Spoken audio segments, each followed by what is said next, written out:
Vamos falar de Vasco. Tem a súmula do árbitro Rafael Clay, pegou muito pesado sobre o Vasco e principalmente do zagueiro João Vitor. Vamos falar também de Paes, que declarou o seu amor ao gigante da colina. Olha, nessa semifinal tem um clássico e um grande contra um time pequeno, que é justamente um grande contra um time pequeno do Vasco de Nova Iguaçu, que há mais procura, mais ingressos vendidos do que o clássico. Né? O Fla-Flu que segundo alguns coleguinhas ligados à Fla-Pes, minoria, é o que mexe comigo. Vamos falar tudo isso e também vamos com uma afirmação, porque é muito, extremamente grave e importante. O dono do futebol do Botafogo, John Textor, fez uma denúncia grave, dizendo que tem provas de árbitros reclamando que não receberam propina. Tudo isso após a vinheta.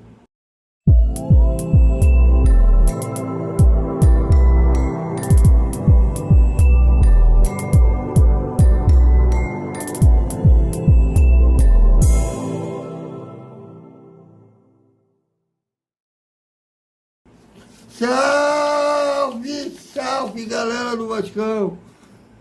Bom dia para todo mundo e domingo uma palavra. E como rola no Maracanã, às 6h10 da noite, Vasco e Nova Iguaçu, primeiro jogo da semifinal da Copa do Brasil, que aliás, o segundo jogo, a FERJ, a Federação de Futebol do Rio de Janeiro, já acertou a data, mudou a data, na verdade, que o segundo jogo contra o Nova Iguaçu seria no sábado, dia 16, e o clássico Fla-Flu seria no dia 17, inverteu. O Fla-Flu voltará a ser no sábado, no dia 16, às 9 da noite. E o Vasco e Nova Iguaçu, no dia 17, às 4 da tarde, ainda sem local, porque o presidente de Nova Iguaçu disse que vai depender do resultado do jogo dessa primeira partida para ele definir o local da segunda partida. Se ele acreditar que o Nova Iguaçu tem possibilidade de avançar para a final, o Vasco ganha de 1-0, né, com um resultado mínimo, ou houver empate no jogo de domingo, a tendência é que ele coloque o jogo ou no Newton Santos, ou no Estado de Cidadania em Volta Redonda. Se o Vasco golear o Nova Iguaçu, aí ele vai, sem chance, o time de laranja virar o jogo e avançar para a final, aí ele vai tentar capitalizar, vender para de preferência, né, até que o Nova Iguaçu jogou esse jogo agora pela Copa do Brasil em Brasília. É a tendência que ele venda nesse caso para lá. Bom, mas de qualquer forma o segundo jogo também será no domingo às 4 da tarde. Bom, e o árbitro na partida de quinta-feira, estou falando na sexta ainda, mas foi na quinta-feira, o Rafael Clay fez a sua súmula, distribuiu 21 cartões amarelos e 3 vermelhos, contando aí 2 do Água Santa e o João Vitor do Vasco. E ele relatou a confusão entre o João Vitor, após um gol de empate do Vasco, que o Vasco fez 2-0, o Água Santa virou, depois o Vasco empatou já nos acréscimos, que houve a confusão envolvendo o João Vitor, que quase foi na via de fato com o Neilton, mas acabou não acontecendo, mas houve uma confusão generalizada por causa daquilo. Acabou tanto o Neilton quanto o João Vitor sendo expulsos. E depois teve a confusão envolvendo o Gandula, o chefe, né, no departamento de Gandula, e que o cara queria ir pro braço com alguém lá, não lembro nem quem, na Água Santa, e depois ele bateu boca também com o Neilton. Foi relatado na súmula do Rafael, e falou também de latas tudo jogadas. Bom, eu só queria no relator que após jogo o Água Santa voltou a provocar, principalmente o Medel, que o chinelo foi contido para não ir para o braço principalmente com o Neilton, aliás, de mão. Chegou a ameaçar o Medel, falou que era para casa dele. Me lembro até quando a gente ia à infância, eu falava isso, que ia falar com o papai, com a mamãe, do coleguinha que está brigando, só faltou dizer isso, que o Neilton falou que iria à casa no médico. Mas isso aí ele não relatou. Mas pelo que ele disse na súmula, o Vasco, no mínimo, pode pegar uma multa. O jurídico do Vasco vai ter um trabalho e tentar absorver o João. Até tem a imagem do Emiliano tentando segurar o João Vitor, e ele conseguiu driblar o auxiliar técnico que ia para cima. Vai ser complicado. Mas se pelo menos pegar algum jogo de gancho, já vai ter sido um belo de trabalho no departamento jurídico do Vasco. Bom, e que vocês não eram. Até coleguinha falando que tem preconceito, eles têm preconceito, falando nova interdição de lá, ou deve ter medo, né? Apesar do Vasco, eu acho que o Vasco ainda não montou um time para ser campeão brasileiro, mas tem um time para fazer um bom papel. E já teve nego falando em interdição de celular, o que é um absurdo, mas pelas imagens da TV e pelo que o Rafael Clay já relatou na súmula, é bem provável que o Vasco, infelizmente, seja multado. Bom, e o nosso craque, deu entrevista ao canal A+, da França, não sei como se pronuncia em francês, e ele falou, inclusive, mostrando muita paixão pelo Vasco. Ele se identificou muito com o Vasco, e mostrando gratidão, que eles dizendo que o Olympique de Marseille, que é o time do coração dele na França, o rompimento foi doloroso para ele, e que levantou ele para cima, deu esse novo. Queria um novo gosto, pois não seria um novo gosto, seria. Relembrou dele a paixão dele pelo futebol formático. Porque a torcida é apaixonante, e até sonhando imagina com certa torcida louca, assim, jogo valendo 3 pontos ou classificação. Imagina o time na final da Copa do Brasil. Ele falou, vai ser uma loucura, aí realmente vai ser, imagina.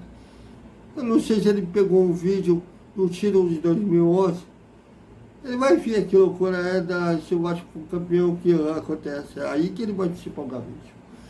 E veja a declaração do pai.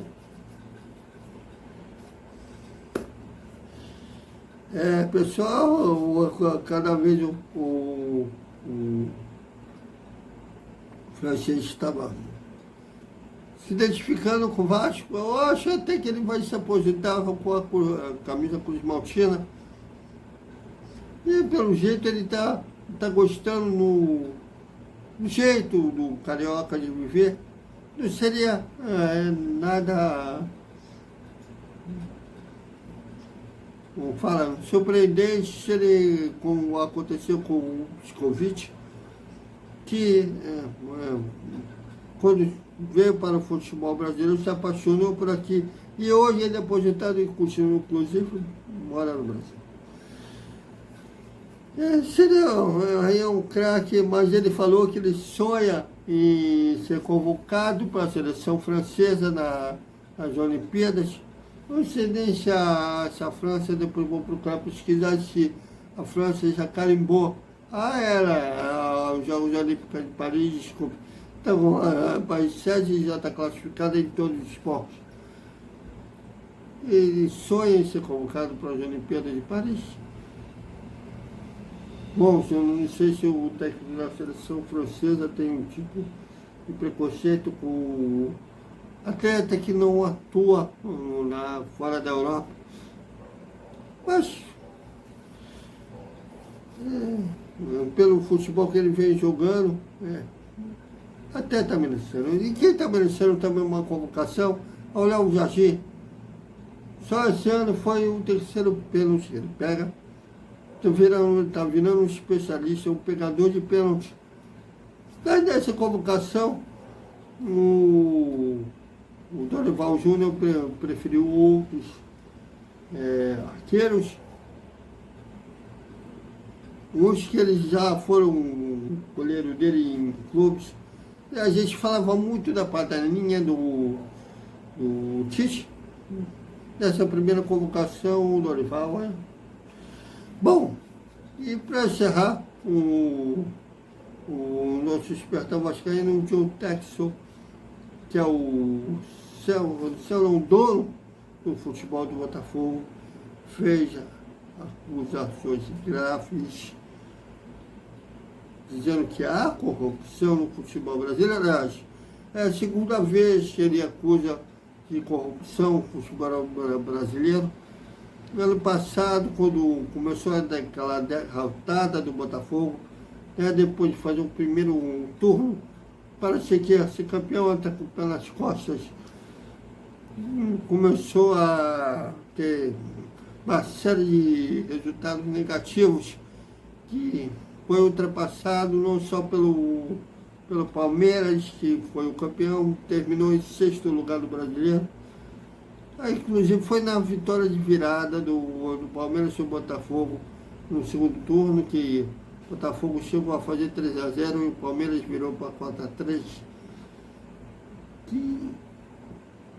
O João Texel, naquela época, já chegou a acusar de corrupção e voltou a fazer essa acusação, inclusive dizendo que árbitros têm reclamado de não receber propina. E ele diz que tem provas sobre isso. Bom, eu sei que essa parte é off Vasco, mas eu vou explicar o porquê estou dizendo sobre isso, é porque a gente já conheceu histórias dentro do futebol brasileiro de corrupção, a máfia do apito de 2005, caso da Portuguesa de São Paulo, 2013, que até hoje não foi esclarecida. É uma coisa grave dentro do futebol, que afetaria todo o futebol brasileiro. Mas seria interessante nisso, porque podia puxar, investigar outras situações, como, por exemplo, quem estava ganhando nos últimos anos com o futebol Vasco, montando times sofríveis e subindo, descendo divisão. Má administração a gente já se conhece. Mas depois que ouvi essa declaração do senhor Texel, eu paro de pensar no jogo contra o Internacional, que o gol do Henrique Dourado, já esqueci até o nome do jogador, Henrique Dourado, que pode ser atacante que jogou no Fluminense, no Flamengo, mas não. Esqueci até o nome do zagueiro do Inter que fez o gol. estava impedido, mas o VAR não funcionou e a arbitragem validou o gol. Entre outros casos, na final do Carioca, que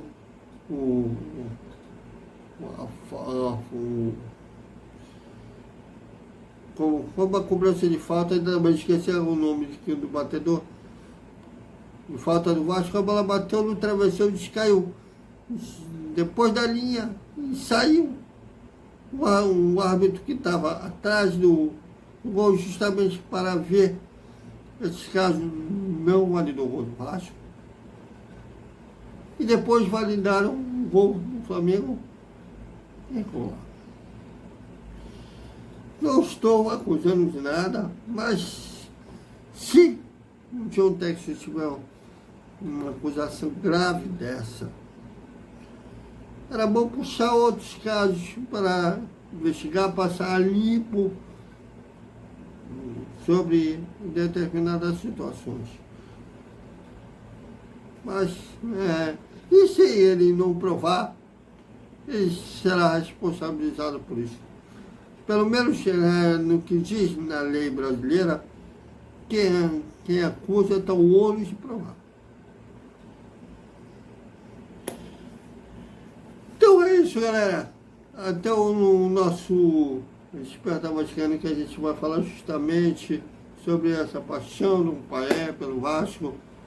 E olha, eu gostei ele mostrando que tem um clube que não é de origem dele, num país bem longe dele, né, de origem dele, e ele mostrando que está se identificando muito. Tá.